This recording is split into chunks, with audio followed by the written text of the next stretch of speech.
अस्सलाम वालेकुम, मैं हूं अहमद रियाज बलोच और आप देख रहे हैं वॉइस ऑफ पाकिस्तान। मुल्क में एक मुसलसल जारी एक कशमकश जो कि इलेक्शंस की तारीख के हवाले से वो बिल आखिर ख़त्म हो गई। और जो दो आइनी अदारे आपस में बैठने से कासिर नजर आते थे, इस बिलाहिर सुप्रीम कोर्ट ने अपना आइनी किरदार निभाते हुए उन दोनों को बिठा भी दिया। और 7 और 12 की कशमकश के बाद बिलाहिर 8 फरवरी इलेक्शंस के हवाले से फाइनल तारीख तय पा गई। और आज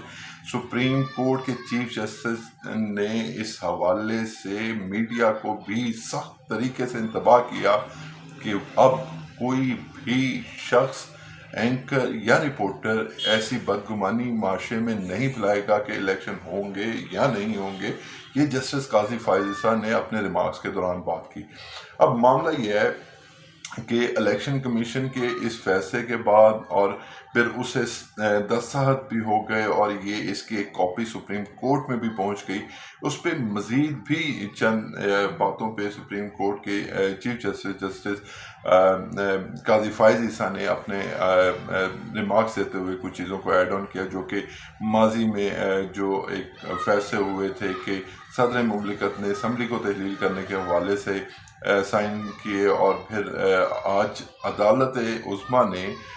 ये फैसला किया कि ये एक गलत इक़दाम था, जिस पे मतलब आइन उन्हें इस काम की इजाज़त नहीं देता था, बल्कि जिस चीज़ पे आइन इजाज़त देता था, यानी कि तारीख इलेक्शन कमीशन के हवाले से, इलेक्शंस के हवाले से, उसमें उन्होंने अपने आइनी किरदार को अदा नहीं किया है। इस हवाले से आज दो और बहुत ही अहम जो डेवलपमेंट्स हुई हैं, और वो दो अहम डेवलपमेंट जो हैं वो इसहाक डार के हवाले से और उसके साथ साथ चौधरी जावेद लतीफ़ के हवाले से ये पेशरफ्त हुई हैं। और मामला ये है कि कल जैसे हामिद खान जो कि तहरीक इंसाफ के सीनियर लॉयर हैं और उसके साथ साथ तहरीक इंसाफ की कोर कमेटी के भी मेंबर हैं, if I am not wrong, तो उन्होंने बेसिकली कल कहा कि तहरीक इंसाफ हर जगह से इलेक्शन लड़ेगी और बाकायदा तौर पे इस इलेक्शन में भरपूर हिस्सा लेगी। तो इस हवाले से जब आज इसहाक डार ने जो सेनेट में खिताब करते हुए बात करते हुए ये कहा कि लेवल प्लेइंग फील्ड तो हमें भी कभी नहीं मिली। MSY 2013 की और 2008 में भी लेवल प्लेइंग फील्ड नहीं थी, 2018 में भी लेवल प्लेइंग फील्ड नहीं थी। उन्होंने जो एक बहुत अहम बात की वो ये थी कि उन्होंने कहा कि आप इंटरनेशनल मुबसरीन को बुला लें और जो भी यहाँ पे इलेक्शंस होंगे तो उसमें मतलब जो भी जीतता है या जो कुछ भी डेवलपमेंट्स इलेक्शंस के दौरान होंगे, पोलिंग्स के दौरान होंगी, वो देखें और फिर वो अपनी एनालिसिस करें। ये एक बहुत ही हुशाइन चीज़ है और ये चीज़ हर दफ़ा होनी चाहिए। मीडिया का गला घोंटने की बजाय अगर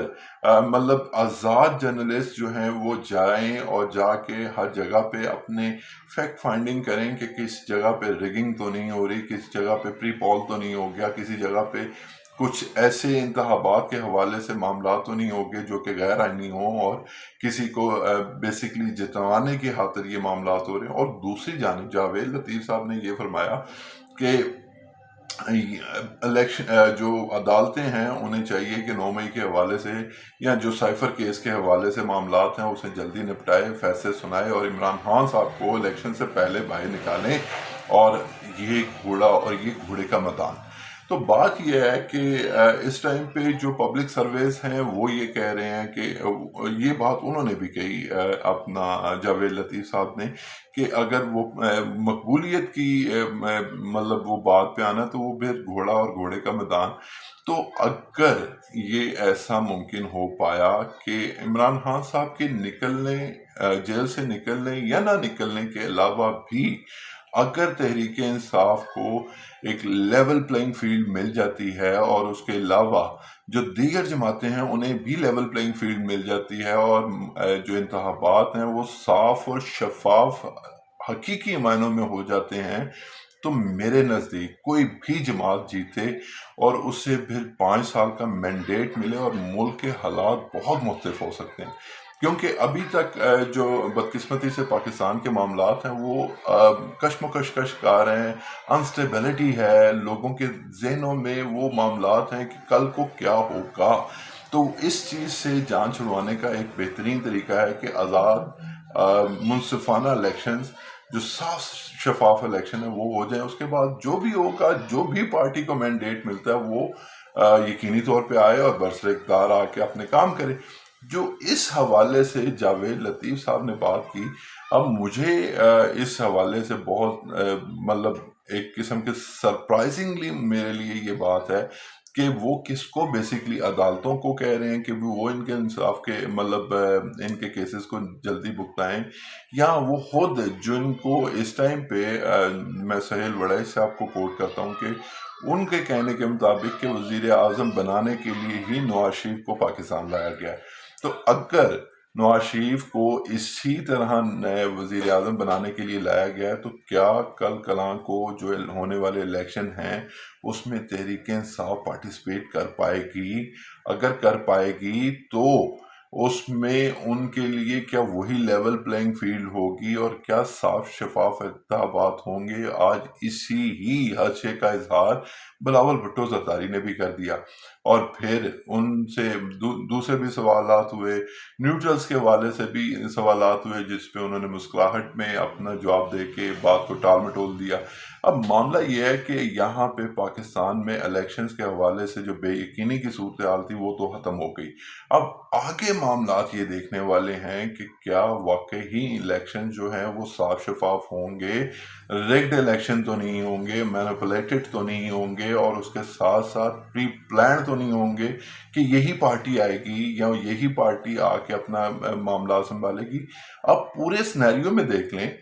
کہ جو اس ٹائم پہ، جیسے میں نے آپ کو ماضی میں بارہا یہ بات کہی کہ جسٹس قاضی فائز عیسیٰ ایک معتبر آدمی ہے، اور وہ صرف معتبر اپنی شخصیت کے حوالے سے نہیں ہے، اپنے فیصلوں کے حوالے سے بھی ہیں. اور جیسے آپ نے دیکھا کہ جب سے وہ بنے ہیں انہوں نے کہیں پہ کسی بھی جگہ پہ کسی کے گلے گھونٹنے کی یا بات کو دبانے کی کوشش نہیں کی، اور وہ آئین کی جو فوقیت ہے، آئین کی جو ایک بالادستی ہے، اس کے حوالے سے وہ کام کر رہے ہیں. اور اس ایک کیس میں بھی جو الیکشن کمیشن کی طرف سے ڈیٹ کا فائنل اناؤنسمنٹ ہے، ان کا بہت اہم کردار ہے جو کہ آئینی ضرورت تھا. اب آنے والے دنوں میں ہمیں یہ پتہ چلے گا کہ کیا جو تحریک انصاف اور پیپلز پارٹی کے حوالے سے کل چونکہ مطلب جب یہ بات ہو رہی تھی کہ ہم نے تحریک انصاف اور پیپلز پارٹی کو آپس میں اکٹھے ایک پیج پہ لے آئے، تو اٹارنی جنرل نے کہا کہ وہ یہ تو آلریڈی ہی ایک پیج پہ ہیں، تو اس پہ جو کمرہ عدالت ہے اس میں کہہ کے بجے. اور دیکھیں یہ کہ آگے آنے والے دنوں میں کیا واقعی ہی یہ لوگ، ویسے تو تحریک انصاف کے حوالے سے تو یہ پہلے بھی باتیں چلتی رہی ہیں کہ جب الیکشن ان کے حق میں ہو جائیں تو وہ مانتے ہیں، اگر نہ ہو تو وہ نہیں مانتے. لیکن اگر اب الیکشنز ہوں گے تو کیا واقعی ہی صاف شفاف ہوں گے؟ یہ ایک سوال ہے، اور یہ الیکشن ہونے تک رہے گا. اور اس حوالے سے جو بھی اپڈیٹس آتی رہیں وہ ہم آپ تک پہنچائیں گے. اس کے علاوہ بنوں میں پیش آنے والے ایک افسوسناک واقعے میں جہاں پہ ڈاکٹر، ایک بڑے ہی قابل ڈاکٹر نے جو وومنز امپاورمنٹ کے حوالے سے کوششیں کی، جس میں میرے ایک بہت سینئر کولیگ جو ہیں انہوں نے، سید مزمل صاحب نے ایک پورا وی لاگ کیا. اس پہ ہم ایک انیشیٹ کر رہے ہیں کہ علماء کی رائے اس حوالے سے لینا چاہ رہے ہیں. تو وہ ہم علماء کی رائے پلس جو سید مزمل صاحب کا تجزیہ ہے اس کو لے کے ہم انشاءاللہ جلدی آپ کی خدمت میں حاضر ہوں گے، اور کوشش کریں گے کہ کیا دین کیا کہتا ہے، اور کیا واقعی عورت صرف صنف نازک ہے، اور کیا عورتوں کی تعلیم واقعی پاکستان میں ایک جرم بن چکا ہے. اس حوالے سے اگلے ویلاگ میں ضرور بات کریں گے، اور کوشش کریں گے کہ ہمارے ساتھ پینلسٹ میں وہ لوگ ہوں جو اس حوالے سے ہمیں مذہبی رائے بھی دے سکیں. احمد ریاض بلوچ کو فی الوقت کے لیے دیجیے اجازت. اللہ نگہبان.